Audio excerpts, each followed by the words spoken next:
Not so for Wildy. He's like a grizzly bear, look. Right through.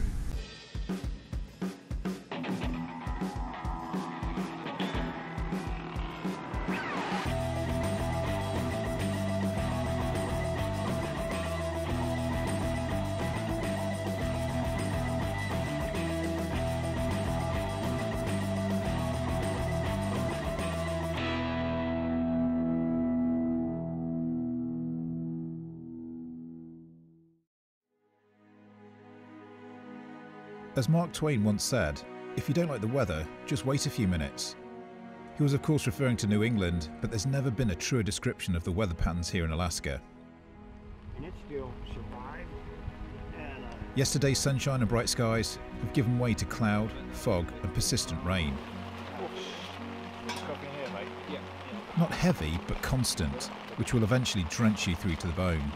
Realistically, there's little we can do but wait it out. This is hugely frustrating. However, we entertain ourselves with tall stories and old jokes, trying to keep our spirits lifted.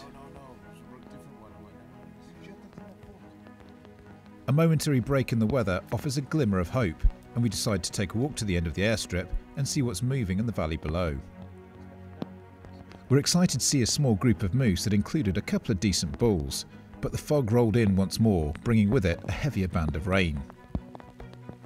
Hunting in this environment is about patience and strategy. You can cover a lot more ground with your binoculars and spotting scope than you can on foot. There's also the terrain to consider. What appears to be a calmly rolling landscape from our vantage point is actually a twisted maze of hidden cuts, valleys and crevasses, choked with spruce, willow and alders, impassable without cutting a trail. If you're caught down there in the fog, it can be nigh on impossible to find your way out. Wet and a little weary, we head back to camp and get set up for what promises to be a dry day tomorrow.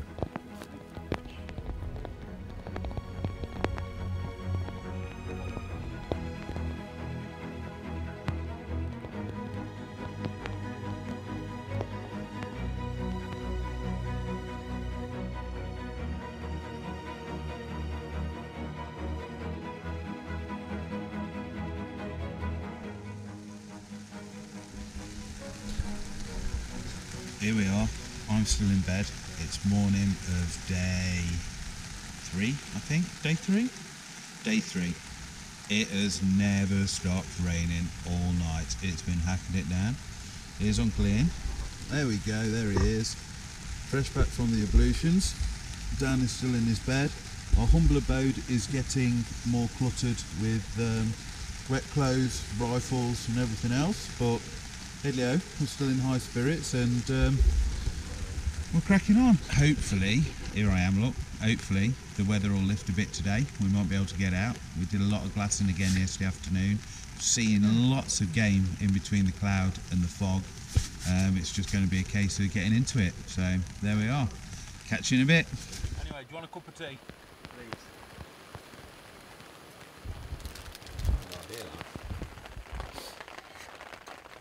Well, these are good. These are good. So it's day 3 of the hunt, and the rain's cleared up for us, although it was raining pretty hard for most of last night. The skies have brightened up a little bit, the fog has pulled back in, which is great, so we're going to head up to the top of the mountains behind us and start glassing. Now obviously it's our 3rd day in, it doesn't feel like we've been here for 5 minutes, but we've established ourselves, got used to the conditions, and hopefully we've got ourselves in a position where we can go hunting. Now we had to move camp last night and move from one tent to the other. It was raining pretty hard and pretty solid, but that's the changeable conditions up here. Bright and sunny 1 minute, and then raining and cold, wet and windy the next. But as you can see behind me, absolutely stunning now. So we're about to get started, and we'll check in again a little bit later on. We can take a look at this.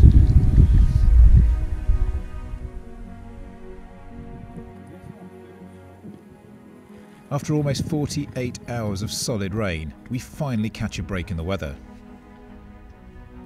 As the wind is blowing down the airstrip towards the moose we spotted, we plan our route up the ridge that runs alongside the airstrip in an attempt to circle around the wind. The first challenge we face is breaking through the near impenetrable blanket of willow and alders that stands in our way. This involves cutting trails, clearing a path before progress can be made. The sheer scale of the country here takes some getting used to, and you need to tune your senses accordingly.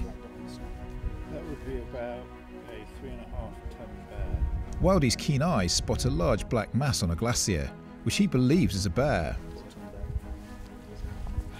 There's a rock, yeah.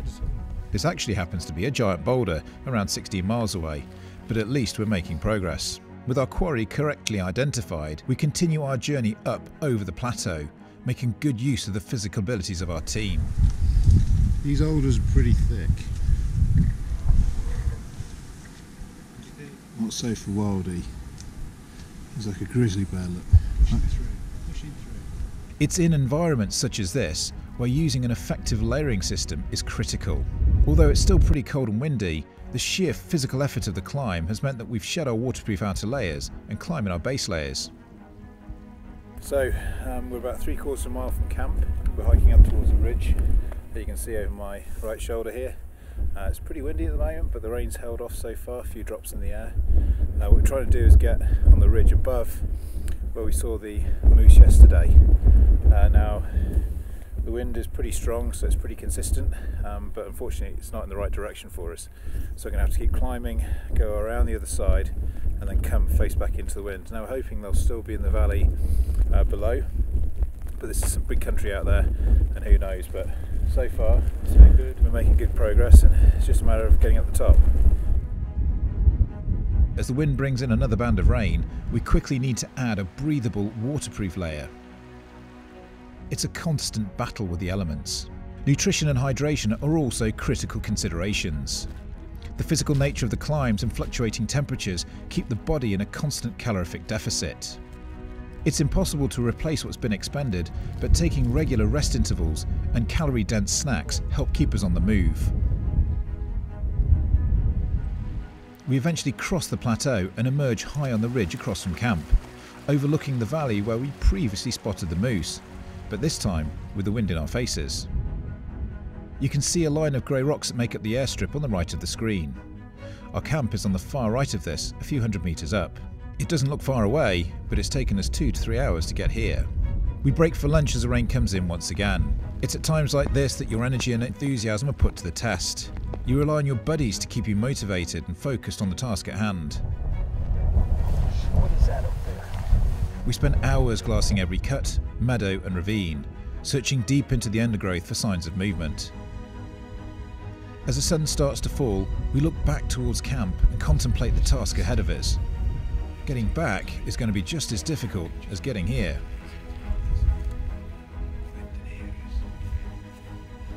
We gather our thoughts and make a plan to hunt directly towards camp, checking out some of the sheltered ravines along the way. It's a more direct route, but has just as many obstacles to overcome.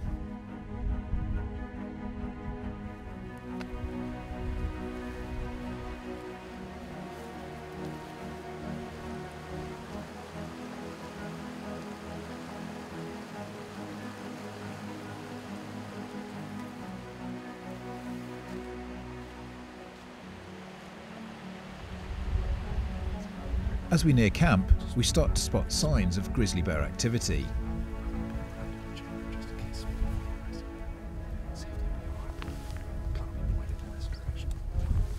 Mark takes point and chambers around just in case we're ambushed. These are dangerous times. We're surrounded by dense cover and need to remain vigilant. After all, here we're just part of the food chain. We move cautiously, scanning the undergrowth and listening carefully for sounds of grizzly approaching.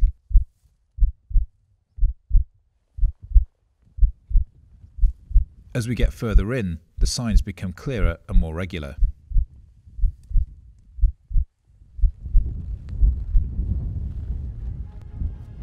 There's a palpable sense of relief when we finally make it back to camp, and we still have enough energy to share a joke at the end of our first real day of hunting.